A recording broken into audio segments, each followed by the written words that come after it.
Okay, welcome back to the Lantern of the Laughless Saint. So, you'll probably notice that a few things are going to be different in this video. One, this will be edited, not just full-on gameplay of running around, meandering around the island, because that's a lot of time. Like, for example, this was probably about 3.5, 4 hours of playtime. It's now edited down to 64 minutes, and it still probably could be tightened up more. But yeah, where we last left off, entering this little area over here, just wanted to check out the island. Where my strategy is at right now with this game, or what my thought process is, this is early access. It's a really fun game. It sucked me in. I love the world building and the characters so far. And I kind of love the jank of it all. It's been a while since I've played a truly janky game, and this is delightful in that capacity.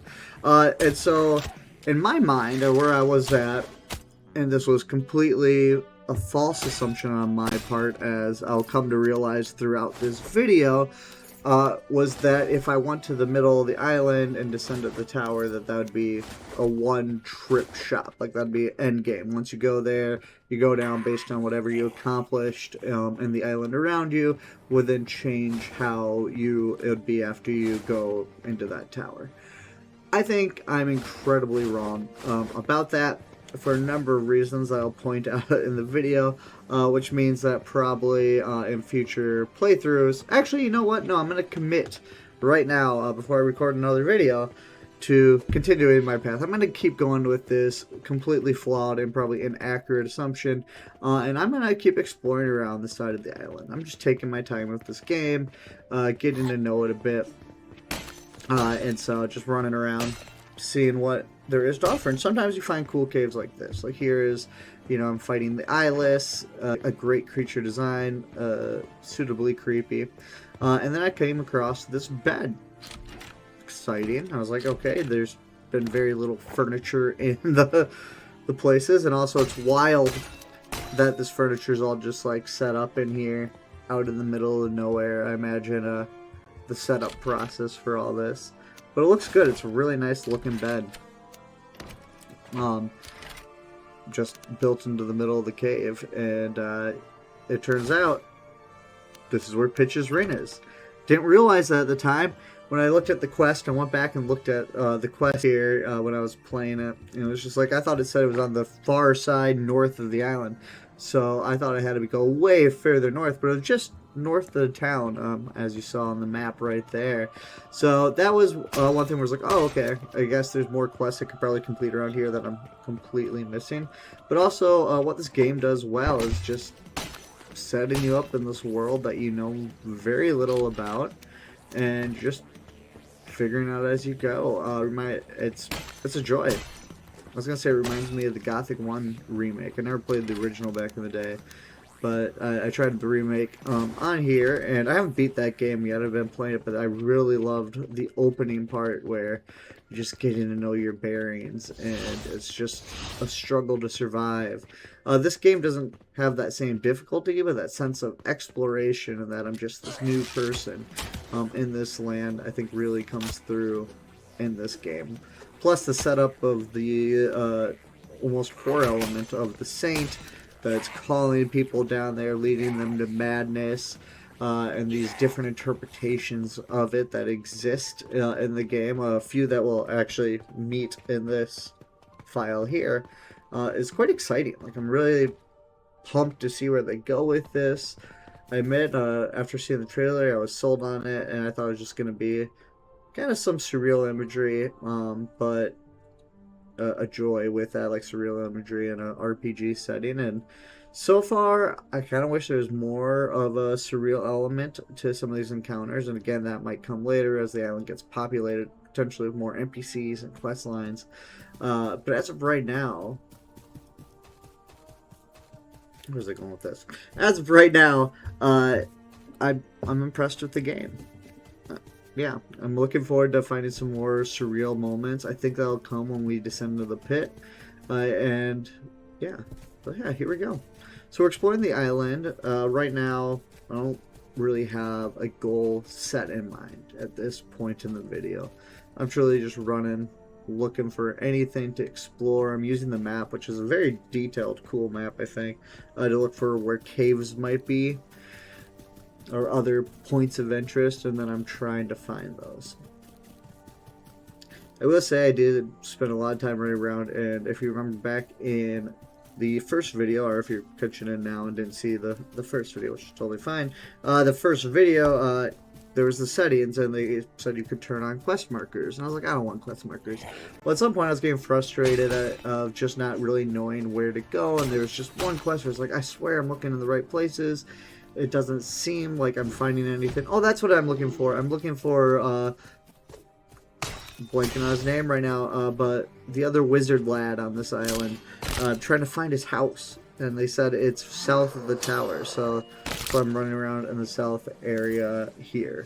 So I think it was like Bartolaus, and yeah, so I'm trying to find him so I can, one, give him a book, but also look at those dice I got from the guy, the unlucky dice. Another thing I like about this game is when you go on the map and you look through it, you can zoom in and you can see like little fires around the island, and that usually tells you there's a camp there, gives you something to try to work towards. A lot of times you just find a few items, some gold, things like that, but you just never know. Sometimes you find some really great stuff, sometimes you find what you're looking for in a quest. Yeah, it's lovely. For example, my stumbling and wandering has just led me to a place I was actually mentioned earlier in the video that I was trying to avoid. The hole, the place in the middle, the thing that I thought was going to set off the end of the game for some reason in my mind, even though that wouldn't make sense. It was the first quest.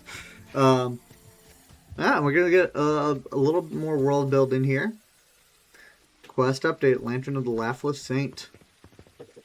The hat says you're late, but the saint says there's still time. They argue a lot in my chest.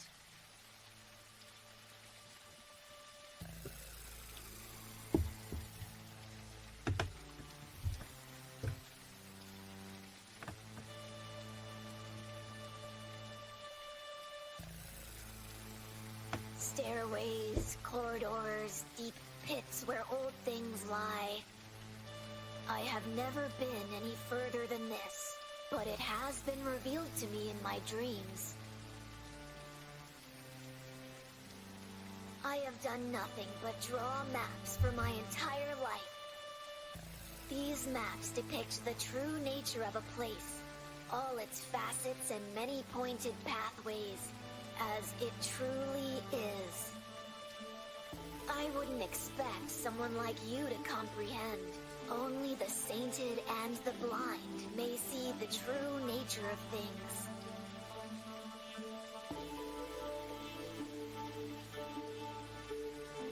If you were blind, who would help me? I need your eyes to delve below, to find the bones of the other boy. Don't do anything foolish. I have been here for as long as I can remember, and I suspect even longer still. It was here that I first heard the saint, and so it was here that I knew I must stay. Sleeping down the hole, along with everyone else who has ever entered it. Their graves are shallower than that of the other boy, and their bones have been scattered and gnashed.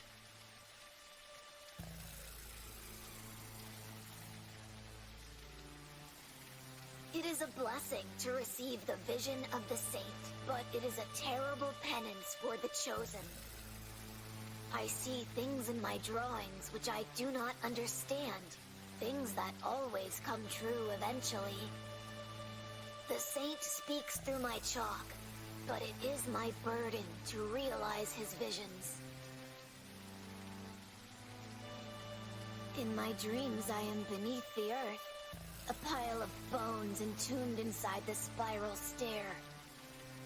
This is a place I have never seen. It is outside the sainted light. I beg of you, stranger, find the loose stone in the spiral stair. Buried beneath it lie the bones of the boy who died there in my place. Exhume him, and bring me his bones, that I might bury them properly. I knew you would return. The bones below. Find the remains of the boy in the tower. Sounds quite exciting, but get ready for us to completely ignore that. Like I said, I was under the completely false and erroneous notion that this would somehow lead to the end of the game, when it's really just the second advancement of the main quest. So I was debating it, and then I decided to turn around and keep exploring south, looking for the place to get magic. Which leads me to,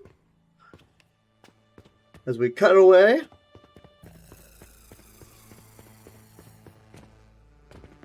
the Forgotten Tomb. So, here's a fun little area. I just pulled up the map there if you wanted to pause and see where I was located at, where I found this at.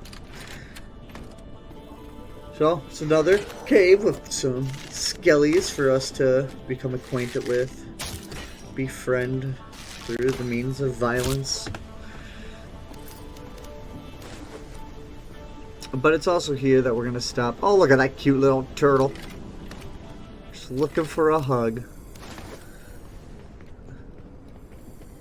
But yeah, we come here, disturb some tombs, but we're also going to take a moment and read a little bit. So I actually tried recording the reading just a moment ago. Sorry, start of a new little audio thing here. And I'm trying to extend the clip, so let's see how this works. Because the last time I kept running out of time before finishing the page. I want you all to be able to hear it all, or have time to read it all. The Age of Gods by Arc del Zanba, Hierarch of El Fahan. Many have asked for a history of the time before the gods, including our own El Fahan, were revealed to the world. Though this lesser tome intends to address the state of that world, these writings intend to be neither comprehensive nor complete, but accurate to the best knowledge available through the Grand Library. The Age of Gods is denoted by any year before 0 DG, demarcated by the year 0, the dawn of the gods. Many oral accounts and traditions describe the world as one of unbridled chaos, of wars between Ziath and man, wars between man and God, or wars between mortal kings vying for power. To a modern resident of El Fahan, the concept of a world without the hungering one may seem directionless or frightening, but this could not be further from the case. The previous age was led by no central deity or authority. The realms as we know it today were split between dozens, perhaps even hundreds of lesser deities and kings. Kings, if not deities in their own right, swore allegiance to a local deity whose power and influence could be felt by the local populace. Ruled peoples knew their god and in some cases had personal interactions. For lesser gods, this could be on a much more frequent basis. Deities, in the sense of this explanation, are those lesser gods with powers less than that of the true gods as we know them today. El Fahan, Umbernox, and Rugal. But more than those of the ancient witch kings, the Zianth. Some scholars suggest a continuum of power. That a sufficiently powerful Zianth could be mistaken for a lesser deity and vice versa. As writings from this era grow more scarce the earlier one goes, it is possible more powerful mortals were mistaken for deities in the historical record. Gods of this era took every shape and form imaginable. From gods in the form of man, not unlike Umbernox today, to gods in the form of snakes, birds, fish, stone statues, or even spirits. Indeed, Rugal himself would not be out of place in this era if not for his tremendous size. Gods of this era ranged from sprites tending to flowers in mountain villages to giants such as Migdal who ruled islands. At some time early of this age, the Thrax, Kelax, Urhan, and other beastmen were created by an unknown force. There's no record of the precise year due to the lack of physical records, but the first recorded instances appear approximately 5,000 years before DG0. The origins of these races are unknown. Many deities claimed credit for the origins of these races, but no substantial evidence or ability to replicate this feat was ever provided. Wars between gods were often brutal and long-lasting, due to their inherent longevity.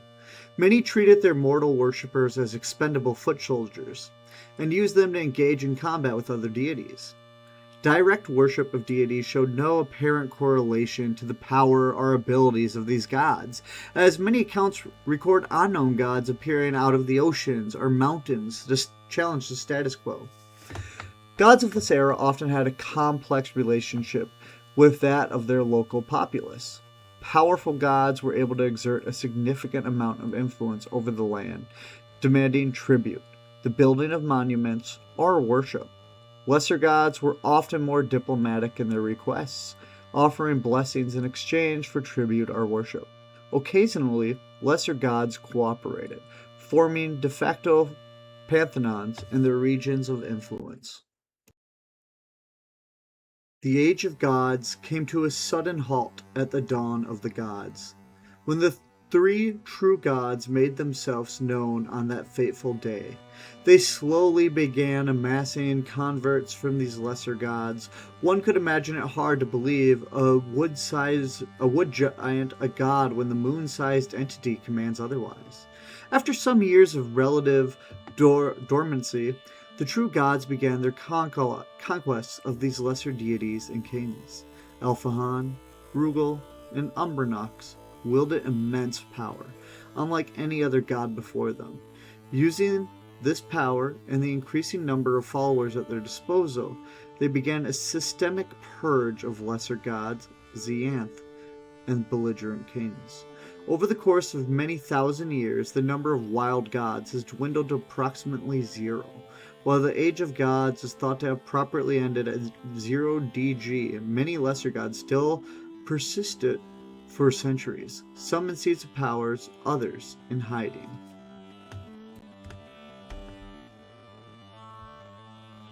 In the present day, sightings of these lesser gods from a foregone era are no more than folktales, with the last credible sighting being long before the author was born. Of note are two entities of modern observation. The Black Star, landing some 100-odd years ago, crashed into the northern islands, driving the Urhan south. The god of the Chained Isle, Adon, is older, but appears in the record similarly recent after the dawn of the gods. Neither one is thought to be a god in the proper sense, and worship of either ranged from discouraged to outright banned. No deity has yet mustered the manpower to engage with either entity. The armies used to hunt these demigods have long been disbanded. Instead, most resources appear to be preparing fortifications for defense from other true gods. Time will tell whether these new entities herald a new age, or speak some greater truth as to the nature of our world.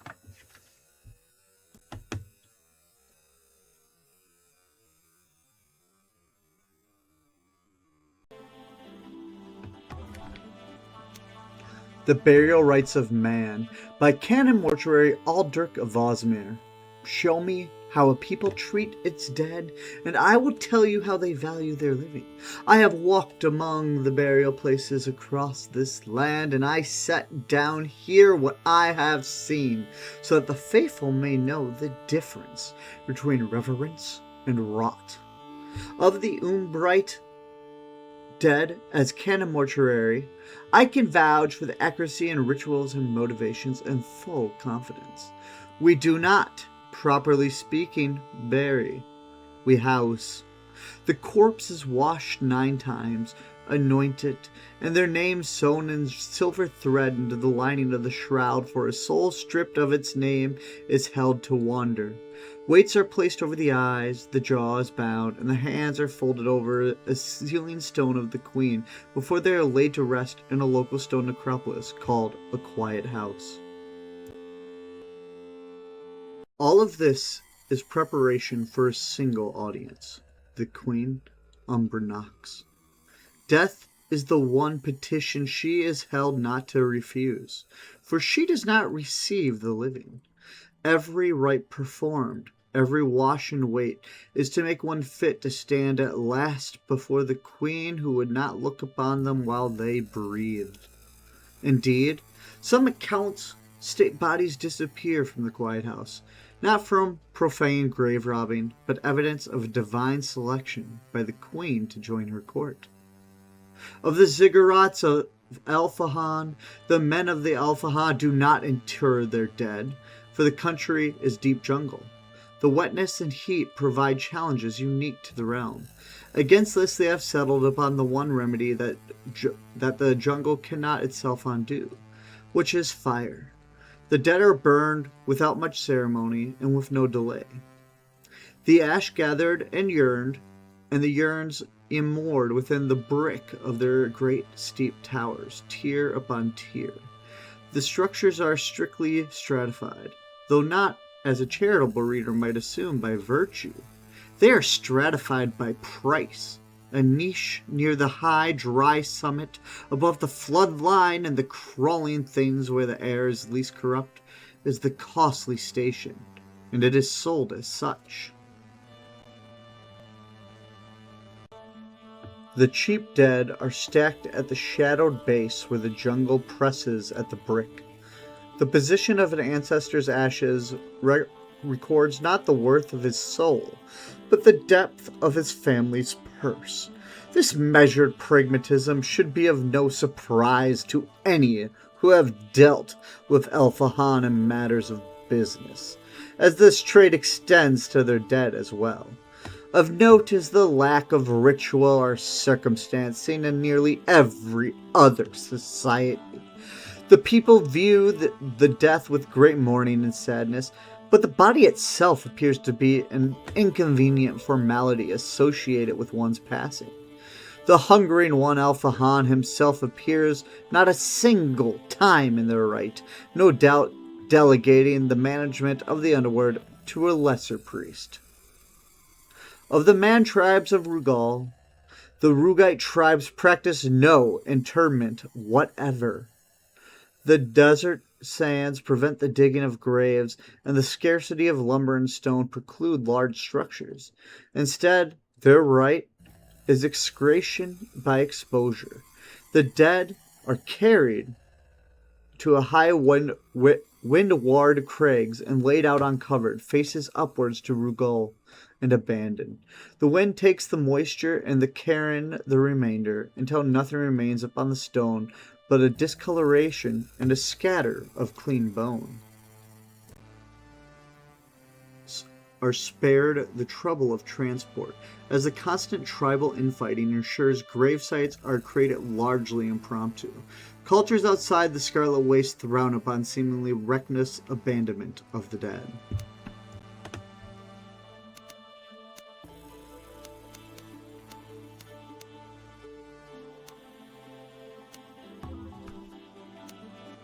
The fourth voyage of the Crucifix.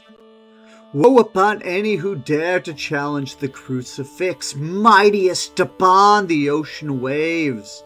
The fourth voyage of the Crucifix was toward decadent and age gruitine, fairest and most blessed by riches of all the Botresian coast. Their hall rich with a resplendent pyramid of pearls, raided from the shrimp villains of the Jägerdartherdil. Sure of their immense value, they sang and drank and played cutthroat card games, winning shares of wealth not yet counted. They arrived at Gruatine at sunset, a foul storm gathering in the southern sky, hovering ill omens above the sea, which the crew of the Crucifix had only days before scourged with fire and garlic. Hail, mighty harbor master of Gruatine! We come in peace, as we are laden down with precious cargo of pearls, and seek to deal in them at market, spake the captain, whose name was not known. Aye, you may trade, though first the barony's taxes must be paid, a pearl from each man, should he wish to sell any number of them at market in the morning. By mandate of the barony, spake the harbour master, we shall pay no such tax, as it would rob us of all of our precious cargo. We shall pay 20 pearls to the barony, and not a single one more. It is spoken, and it shall be known. Were that you had the authority to negotiate the barony's taxes in the barony's harbor, you will pay one pearl per man, or you will sell no pearls here. The Commodore swore he would sell no pearls, lest he be forced to pay a tax so extraordinant. The men who still had coin went to town bereft of pearls, and set to drinking and gambling and fighting the night away in the low-roofed and tallow-lit haunts of the barony's harbor.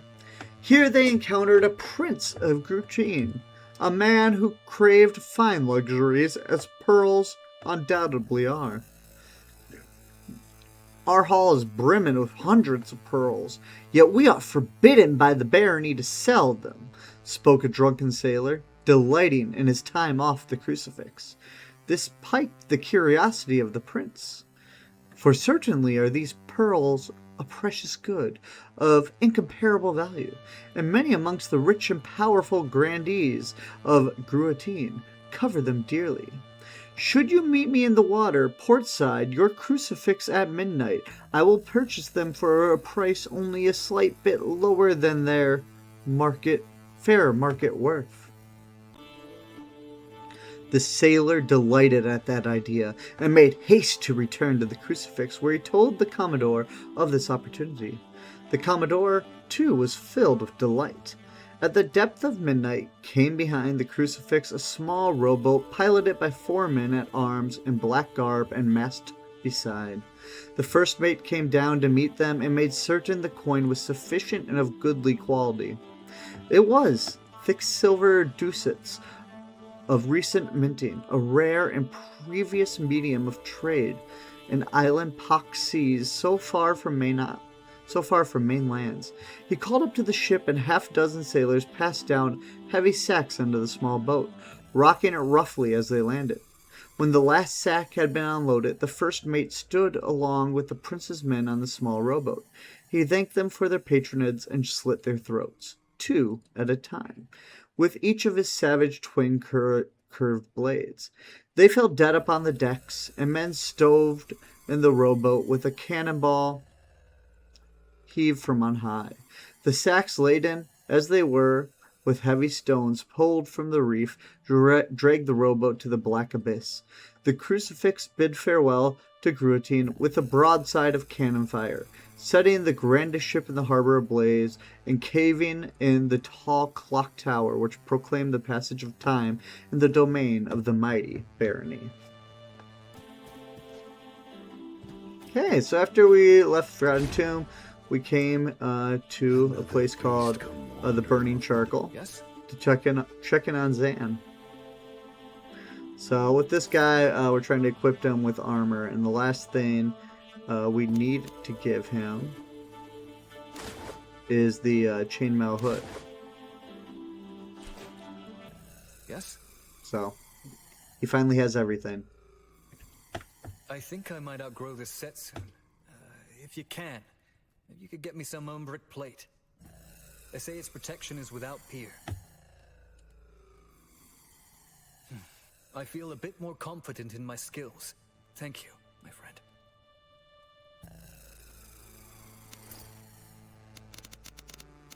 Okay. So, with that, it turns out I actually do have the metal, well, the armor that he's looking for. But I don't want to give it to him because I just equipped it to myself, so I am not going to complete his quest right now. And I don't even take him with me, which, as I'm looking back at this video, I'm like, why wouldn't I have just taken him with me? He seems like he might be a useful guy. So yeah, so then I sell a bit of stuff, just trying to clean up some inventory space, getting ready to adventure further outward, looking to see what's there. But with those books and the knowledge that comes from them, it's interesting to see. And there's one book that I'm pretty sure I read in a previous recording, or maybe I glanced at it, or I don't know. I can't remember. But I remember something about it was a history book from a Botrysian historian, and he was painting the El-Fahad as just a primitive group of people, just very colonialistic language and justification for wanting to eventually exploit and destroy their lands that they lived on. So it's interesting that, yeah, so we get this Botrysian look, and then we get the rights of man, right? And it talks about the Rugites and the El-Fahad, and our Umbrites. Now, it's from the Umbrite perspective, which right now I'm tying into the Botrysian ideas as well, and they're talking about burial rights and how great it is and how they honor their dead, and then they try to paint the other two cultures as treating their dead worse. You know, one being that it's based on this capitalistic structure of hierarchy of wealth, what you can pay for when you die, and then the other one being a culture where they leave the bones to basically be peeled off the flesh, and just left to be eventually clean bones, because that's what they have in the desert sands, so that's what they can do. And both served, I think, as a great showcase of this world, how this biasy against various groups comes up. So much of the history that we've seen in the books have come from this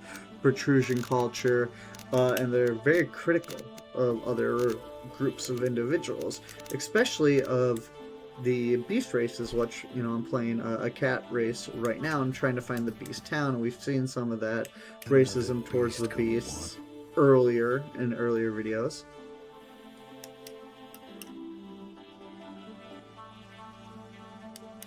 Why not? Seems as good a place as any. Plenty of trees and sunshine. The locals aren't too friendly, but that describes most Botrysians too. To be honest, I'm not too sure. Something told me to get on my boat and sail out here. It just didn't give me more instructions than that. So here I am.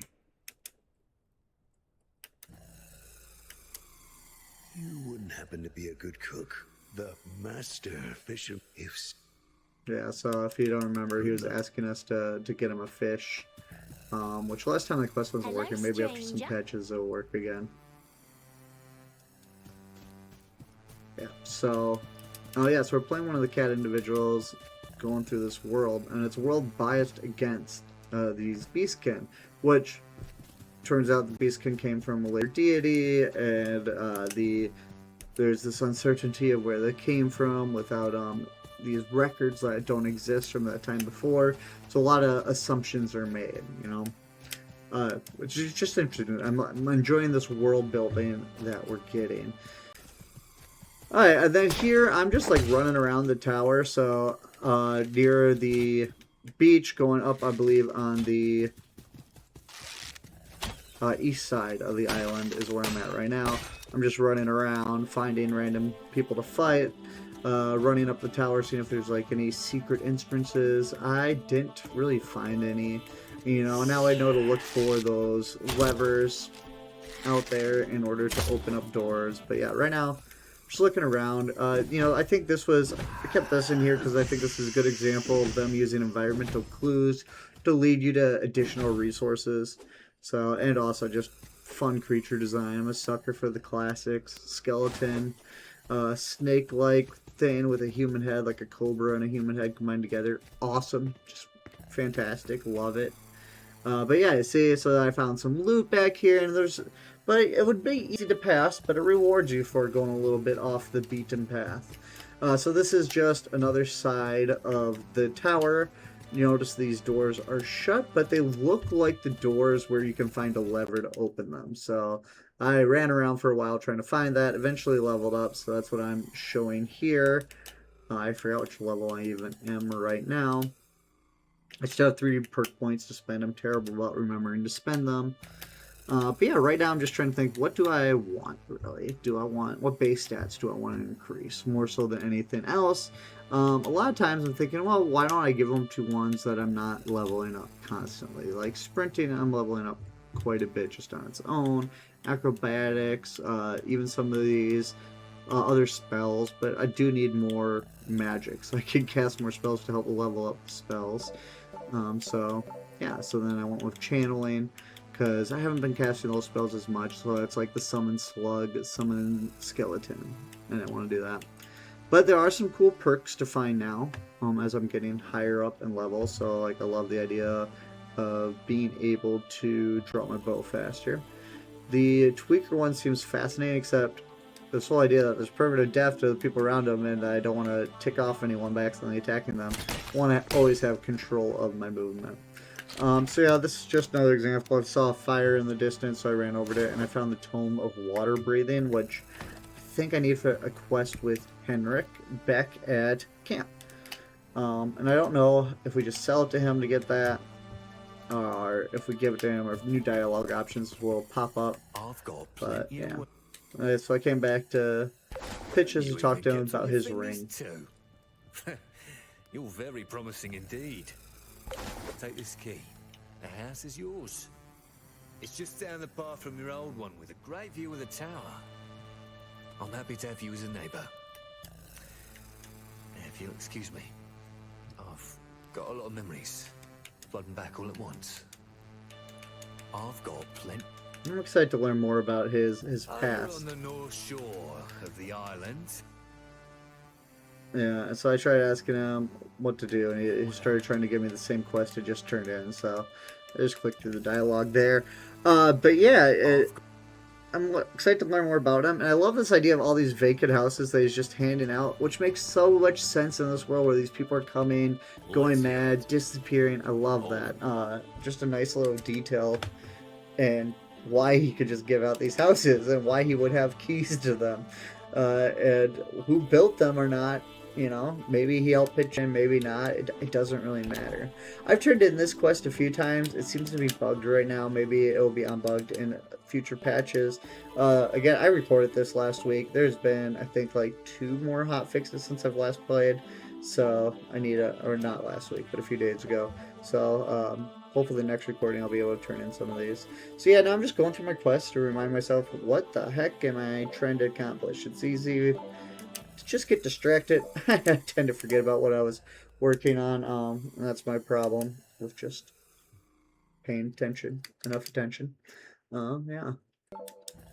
And I'm trying to read the quest objectives, but a lot of them are quite vague, like travel west into the deep woods.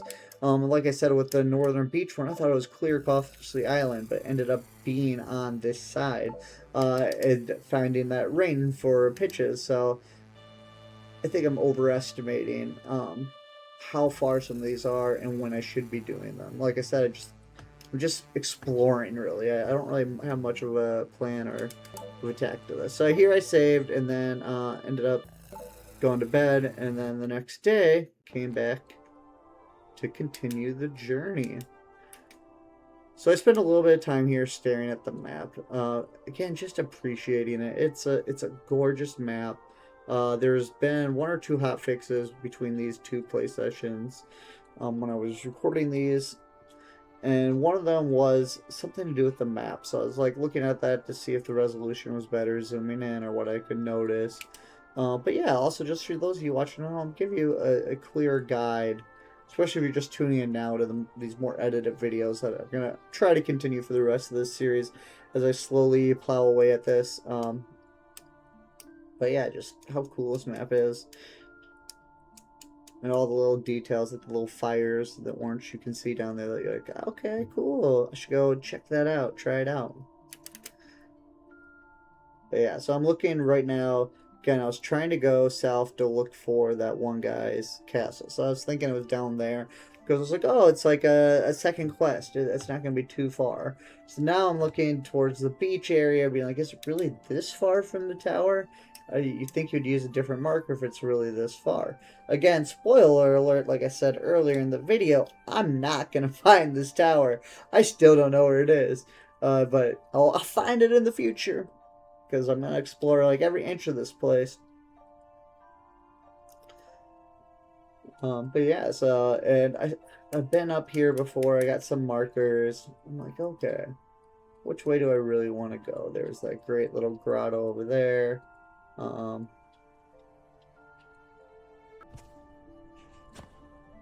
Okay, so eventually I did settle on 2 places that I marked more towards the South Beach. And then as I was walking here, I noticed that door to the right, that one right there. I was like, okay, I need to go find the switch. There has to be a switch to open this, because in one of the earlier videos I saw a door like that, stumbled across the switch, and also in a video even earlier than that, I found a switch. Oh, I need to go back there, a switch at this one place, and I couldn't tell what it opened. And I still don't know what that opened, but it must have been a door like this, so I need to go find that. Because, yeah, you hit this switch. There's no real indicator right now. But, yeah, I just cut back to running down here now. So back to that door that had been closed. And then I was like, ooh, is this anything new? It wasn't. This is the same area I explored before. I ran down here and I was like, oh no, I already went through all this. I looted everything. I've explored this tip to top. Like, it's done. And so I decided to run back out the other side to just come out there, speed up travel a little bit. And now it's nice to have this little bit of shortcut that's in the world, which again is part of what's drawing me and keeps me coming back to this game. It's like, how's the world gonna shift or change based on what I can find? What new little ways will I get through, instead of like new tools to just understand the world a little bit more, which is, I think, quite cool.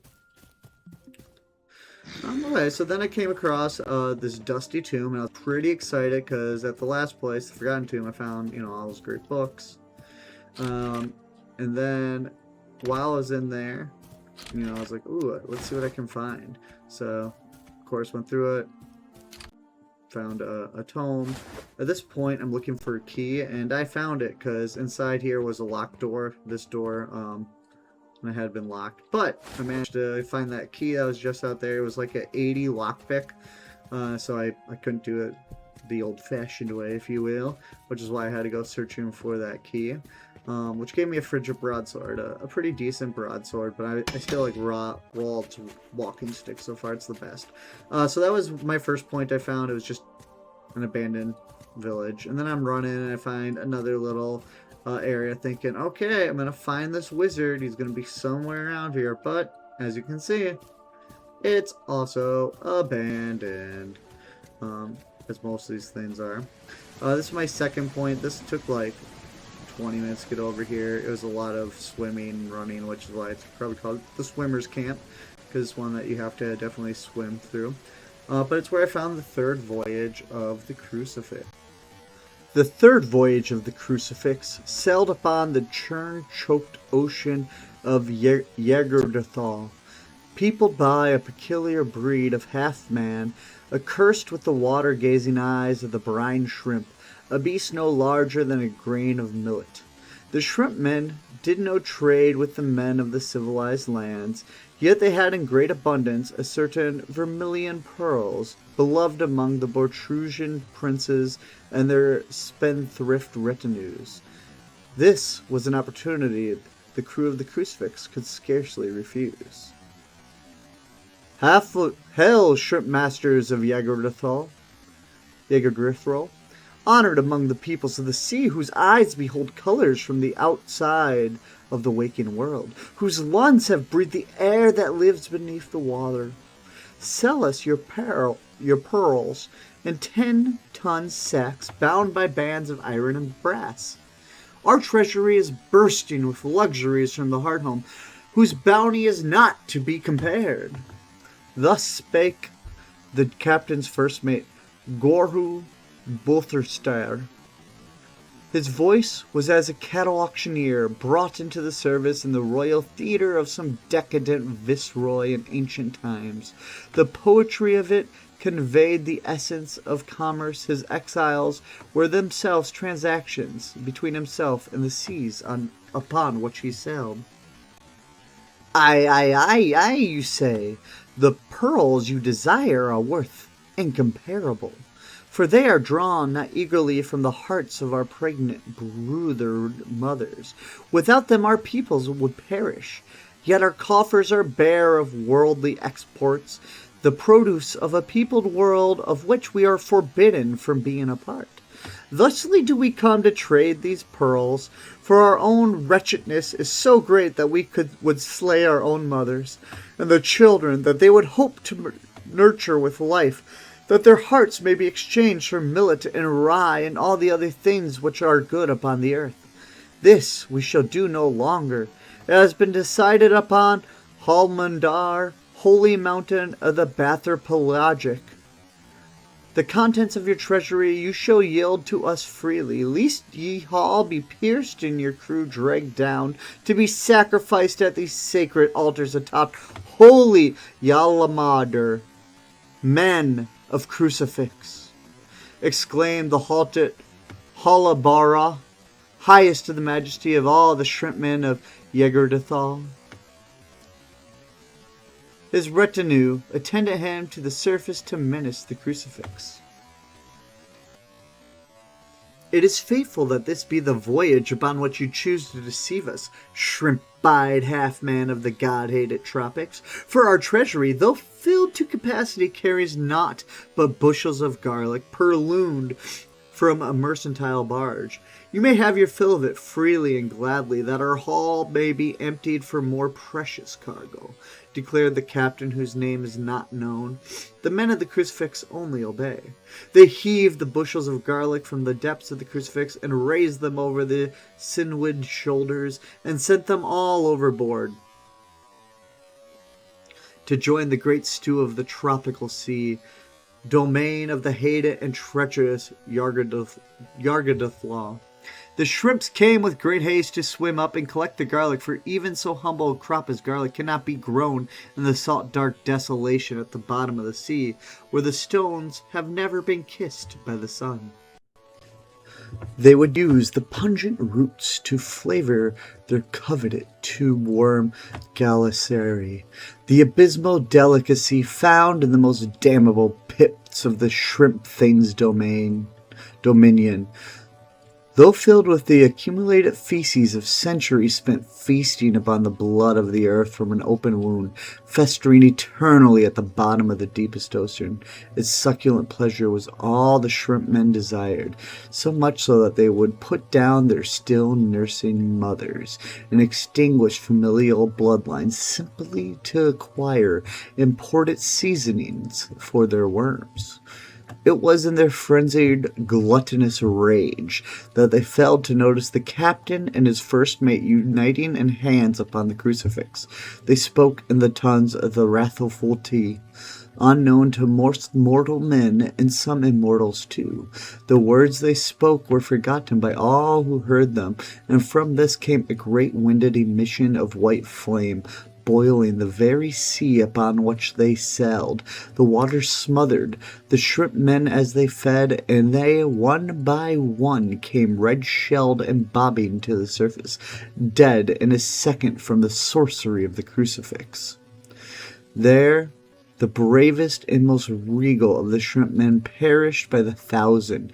Garlic stewed upon the water-scorned surface of the sea where they lived, ruled, and ate tube worms merrily with their compatriots, ready always for the combat and assured of victory in their watery kingdom. The crucifix went up in a fiery uproar of cheers as the Yargothdalothi were vanquished, and there was much salutation towards the captain and his first mate. The captain declared thusly, "Behold, my honorables, the hoary kingdom of the crustacean half-men has fallen before the voice magic of the crucifix. Such shall befall any who oppose us. Behold, as our enemies have been cooked into the well-salted stew in the very ocean, upon which we slayed them. Feast, my faithful, and you shall sleep full-bellied and well upon the crucifix this evening." And thusly did the crewmen feast upon the sea-boiled carcasses of their hated enemy. When their bellies were brimming with garlicky flesh, they dove each to the bottom of the sea 10 times to search for the sunken corpses of the fallen warriors' wives. For the weight of their pregnant pearls caused them to sink upon death. Each man brought up 2 pearls on each trip, for a grand hoard of 2,000 pearls, for there are always 100 crewmen upon the crucifix. Their civilizational booty assembled in a single conical pyramid at the center of the hall, where all upon the crucifix hung their cots. They sang a dirge, yet with a frightful jaunty tempo, to celebrate the ultimate annihilation of the Hatter shrimps. They lamented the last days of a wise and ancient people, while they danced and drank to the kingly riches they had purloined. They all slept soundly upon the crucifix, and dreamed dreams of calico cats with 6 toes, as sailors are wont to do. And the cats of the crucifix slept soundly as well, curled in the cots of their favorites, bellies round a laden with shrimp. Okay, well that explains how the crucifix had all those pearls. I don't know why I always stumble over that word. All those pearls in our other story that we had. So I started exploring around the mushroom area, and I kept finding some cool fungaloids to fight, which were actually a blast. There was a time I actually almost died, which was really cool. So I ran around for a while. As you can see, it's daytime now, past the blood red moon of Rugal hanging in the sky, watching us. So I leveled up, so I wanted to, of course, be transparent and show what I decided to get. This one is quite powerful. So Vampiric Frenzy gives you, heals you basically when you kill enemies. It saves me coming up here. I think I might have accidentally deleted it from the video or purposely and not realized it at the time, but there was a time I had almost died fighting like this level pretty high creature. And it was fun. It was a fun battle to have almost died. Had I go into actually use my healing potions and magic potions. A little bit more work. So I was exploring, hitting up these places. As you saw there was this place I found with water in the middle. There wasn't anything too interesting there. So then I came up here up on the swimmers area, and I ran around and found this door. So something was behind there attacking me. It was a gigantic slime, level 10. I killed it through the door because it just kept going off, and I was curious if I could, and I could. But I couldn't figure out how to open this door or where the key was. So this was the little area I'd swam up to that you saw just a second ago. There's a little rowboat there. So I kill this slime, and I'm like, I need to find this key.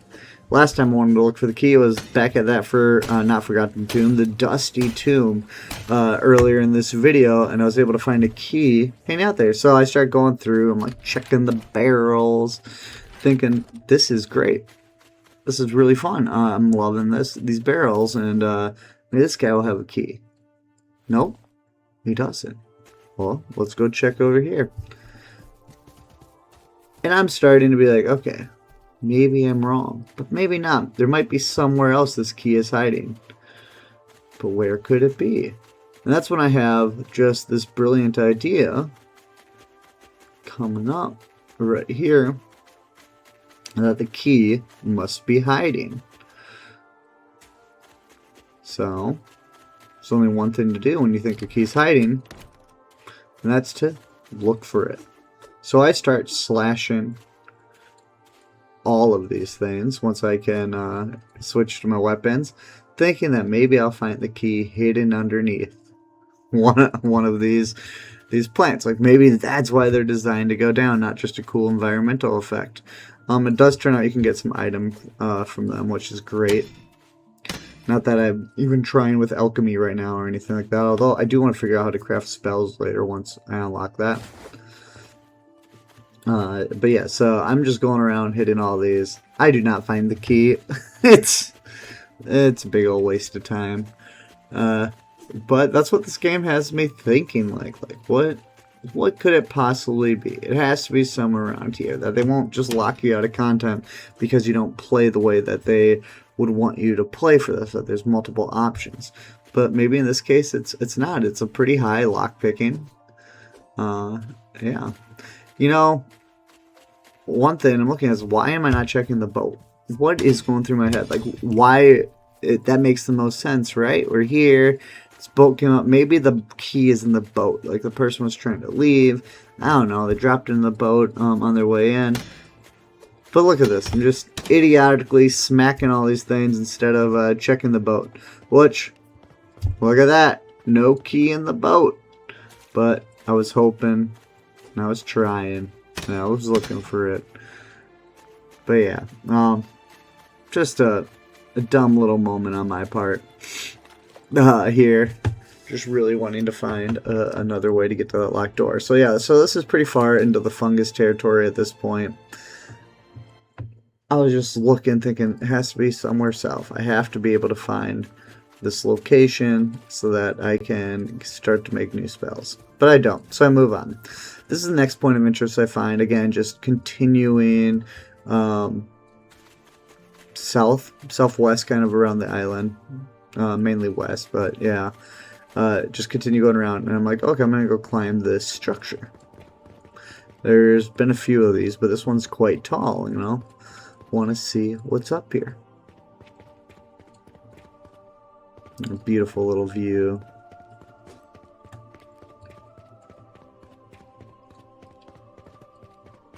Yeah. Coming around. Like I said, I've been in this game, like, there's not, like, I wish there's more NPCs to find. And lo and behold, If not me, then who? we meet Elger. If I get the angles right, he'll come home. He likes rooms with no corners. Constructing a home worthy of the saint. This seems to be as good a place as any for it, yes?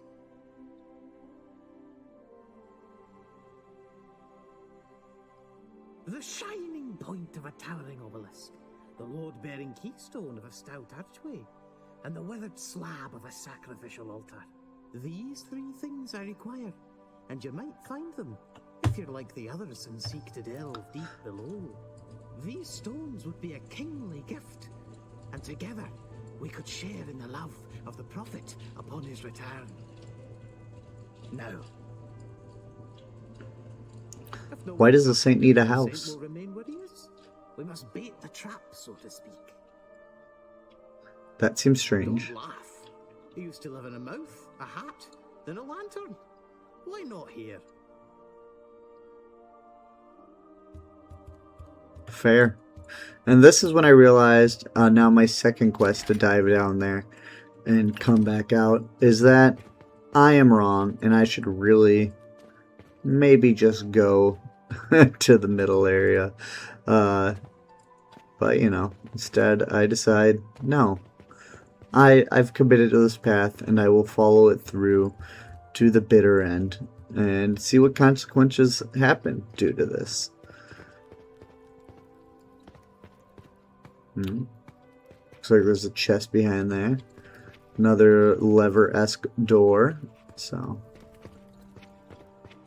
I didn't spend that much time looking for this lever. You know, now like going through this again, I'm like, I bet you the lever is not too far away. Probably close by. Or maybe that's a door that Elger opens after you unlock everything. Another thing I'm starting to think about this game is using your abilities for other ways. So like pitiful floating. I don't know why I never thought about just jumping off cliffs and using it all the time. it's a great way to get around a little bit more quickly. So, a lot of fun. Excited to see where other spells come about. So yeah, at this point, I'm just trying to find, again, locations on the map. There's this, like, sewer drain coming up here that I was like, oh, maybe there'll be something in the sewer drain. And yes, I will say, there is, at least to me, a little bit of an exciting find coming up at the end of this. Yeah, so I found some more land crabs. That is not the exciting part. Those are just land crabs. Over here, you can see there's a fire up there. I was like, oh, I need to go get that. If you can't see it, it's up in the upper left-hand corner back there. Yeah, and so I started using my acrobatics to get around. I mean, not my acrobatics, I've been jumping around. But pitiful floating comes in handy yet again.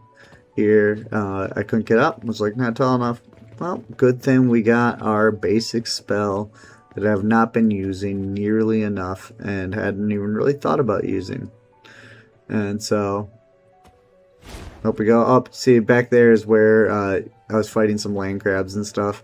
Turns out there's nothing in there, at least right now. Or maybe I missed it. I didn't find anything. So I edited that out. This one I've kept in the whole thing. It took a little bit of time getting up, but it's part of the journey.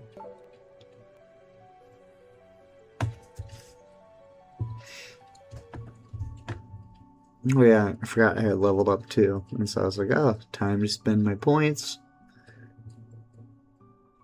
It's here that I made a decision that maybe will work out well in the future, maybe not. And that is that I am going to focus my skill points in one specific area. It's not going to help my stats grow up, but it might open more doors for us in the future. And that is lockpicking. I'm going to just start to pour all my points into lockpicking.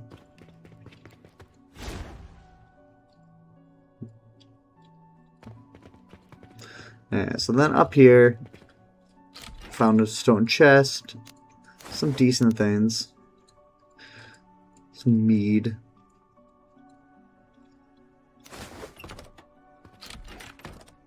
And I got, as you can hear back there, shot at by a new enemy.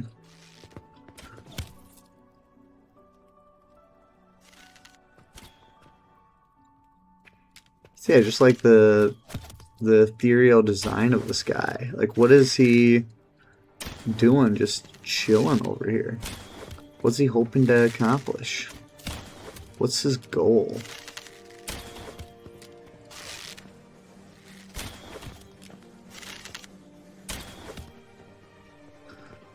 I don't know. But maybe we'll find out in the future. And maybe that's just a spell he casting on himself and I didn't see it wear off.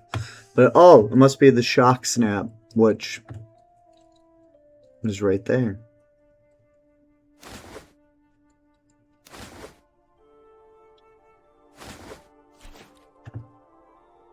I honestly forgot I had picked that up.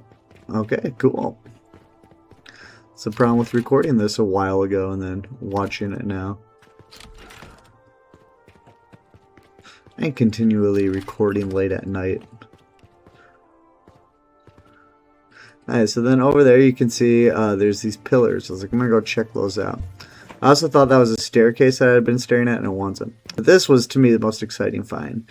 The Shrine to Rugal. That's the second out of the 3 shrines that I'm supposed to look for.